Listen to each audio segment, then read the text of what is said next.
welcome back to my channel. So in this video, let us study about cause of refraction. In my previous videos, I had explained the concept of refraction. Now let us learn why refraction takes place. Light travels with different speeds in different media. So when the ray of light passing from air into the glass, in this diagram we can see the ray of light is passing from air into the glass. So as the ray of light is passing from one transparent medium to the other transparent medium, we can see the path is deviating. So why this happens? Because the velocity of light is different in different medium. The velocity of light is different in air, the velocity of light is different in glass. So that is the reason the ray of light, while it is passing from one medium to another transparent medium, the light ray will deviate, it will bend and it will travel. So let us see, the speed of light in air or vacuum is 3 into 10 to the power of 8 meter per second. And the speed of light in glass and water further reduces when compared to this. Now let us study the laws of refraction. Basically there are two laws of refraction. The incident ray, the refracted ray and normal all lie in the same plane. This is the first law of refraction. As we can see in this diagram, medium 1 and medium 2. So the ray of light is passing from first medium into the second medium. So that is from rarer medium to the denser medium. So the ray of light is bending towards the normal. And here we can see the angle of incidence and angle of refraction. As we have studied earlier, the angle of incidence is nothing but the angle formed between the normal and the incident ray. And this is the angle of refraction. It is the angle formed between the normal and the refracted ray. So here, coming to the first law of refraction, the incident ray, the refracted ray and the normal, as we can see here, the incident ray, the refracted ray and the normal all lie in the same plane. It is very similar to the laws of reflection. Then coming to the second law, the ratio of sine of angle of incidence to the sine of angle of refraction is constant. As we can see here, there are two angles, angle of incidence and angle of refraction. So the ratio between the sine of angle of incidence and sine of angle of refraction, it is a constant, and this constant is nothing but the refractive index. And the refractive index is denoted by the symbol mu. We can see here. And mu is equal to sin I by sin r. Basically, this is also called as Snell's law. Next, coming to the concept of refractive index. Let us understand what is refractive index. Refractive index is the extent to which light changes its direction in the refractive medium. So in this diagram, medium 1 is the incident medium and medium 2 is a refractive medium. The ray of light passing from rarer medium to denser medium. So here we are considering 1 as the incident medium and medium 2 is the refractive medium. So the extent to which the light changes its direction, that means how much bending of light is taking place. So that is nothing but the refractive index. So the extent to which the light changes its direction in the refractive medium, how much bending, the extent of bending, how much it is taking place. So that is nothing but the refractive index. I hope it is clear. Then the refractive index is denoted by the symbol mu or n. We have two symbols, mu or n. So if we consider n, here we are taking it as refractive index of the second medium with respect to the first medium. With respect to this diagram, refractive index of the second medium with respect to the first medium equal to speed of light in medium 1 by speed of light in medium 2. So this is the formula for the refractive index. Refractive index with respect to second medium with respect to the first medium, that is equal to speed of light in medium 1 divided by speed of light in medium 2. So we can write this way.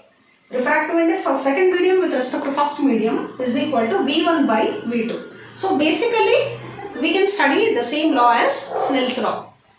Just previously I had explained about the Snell's law. So let us correlate Snell's law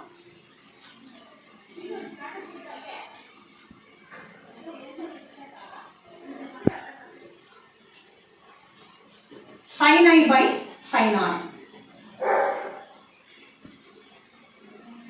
So sine of angle of incidence to the sine of angle of refraction. The ratio, this particular ratio is equal to constant, and that constant is nothing but the refractive index of the second medium with respect to first medium, which is equal to V1 by V2.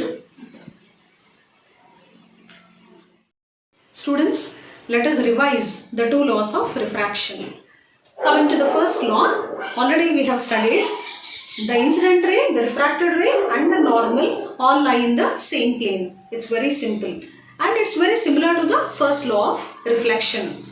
The incident ray, the refracted ray and the normal all lie in the same plane. Then coming to the second law of refraction, it is also called as Snell's law. The second law of refraction is also called as Snell's law, and it states that the ratio of sine of angle of incidence to the sine of angle of refraction, this ratio is equal to constant, and here as we have studied, the constant is the refractive index, and the refractive index is denoted by either mu or n. So sin I by sin R is equal to n. So this is the refractive index of the second medium with respect to the first medium, which is equal to V1 by V2. So either we can write the Snell's law as sin I by sin R, that is equal to V1 by V2. So let us understand the formula of refractive index very clearly. Refractive index is denoted by mu or n. We have already seen that. So mu or n is equal to speed of light in vacuum or air divided by speed of light in that particular medium. And the speed of light in vacuum or air is represented by c, and the speed of light in that particular medium is represented by v. So basically n is equal to c by v. This is the formula. Now based on this formula, let us solve a simple numerical problem. Here in this problem, the speed of light in water and speed of light in glass are given to us, and we should find out the refractive index of glass with respect to water. So the formula is refractive index of glass with respect to water is equal to speed of light in water divided by speed of light in glass.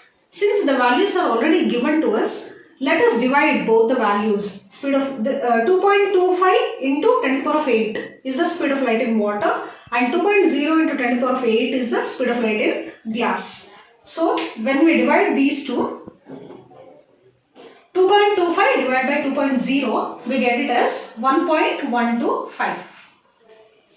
So this is a method to solve and to find out the value of the refractive index. Next, the same refractive index value we should find out, but instead of speed of light, the values of the refractive index of glass and refractive index of water are given to us. Here in this case, the speed of light in water and speed of light in glass, these values are given, whereas here the values of refractive index of glass and refractive index of water is given, and we need to find out the overall refractive index of glass with respect to the water. So how do we do this? Take the refractive index of glass, that is 3 by 2, and refractive index of water is 4 by 3. So when we solve this, we get it as 3 by 2 into, take the reciprocal, 3 by 4. So that is how we are going to get the value as 1.125. So students, this is a simple method to find out the refractive index using the given values. Students, let us understand the difference while using the formulas when speed of light in water and speed of light in glass is given, and when the refractive index values of glass and water are given. What is the difference? So you can observe here, when the speed of light is given, then we are using this particular formula, speed of light in water by glass. Whereas when the refractive index is given, we are taking refractive index of glass by refractive index of water. So this is the difference. So based on what values are given, whether the speed of light in the medium is given or refractive index is given, based on that you have to select the formula and solve the numerical. And here we have got the answer as 1.125. Then what about the unit? There is no unit. For refractive index, there is no unit. The reason is the refractive index is a ratio.